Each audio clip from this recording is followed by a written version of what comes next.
কিনিব লাগিব, টেণ্ডাৰ দিব লাগিব, কোনোবা ঠিকাদাৰ ওলাব, কোনোবা ছাপ্লায়াৰ ওলাব। এতিয়া আমি পোনপটীয়াভাৱে যি হিতাধিকাৰী ধনৰাশি আছে তেওঁ হিতাধিকাৰীৰ একাউণ্টত যাব।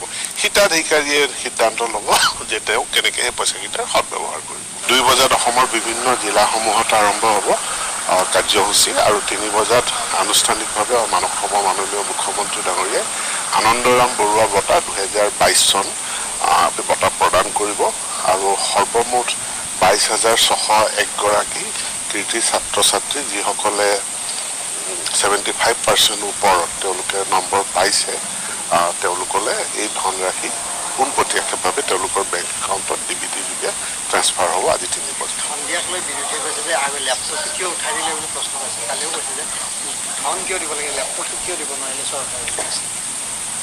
লেপটপ এটা কিনিব লাগিব, টেণ্ডাৰ দিব লাগিব, কোনোবা ঠিকাদাৰ ওলাব, কোনোবা ছাপ্লায়াৰ ওলাব। এতিয়া আমি পোনপটীয়াভাৱে যি হিতাধিকাৰী ধনৰাশি আছে তেওঁ হিতাধিকাৰীৰ একাউণ্টত যাব। হিতাধিকাৰীয়ে সিদ্ধান্ত ল'ব যে তেওঁ কেনেকৈ সেই পইচাকেইটাৰ সদব্যৱহাৰ কৰিব।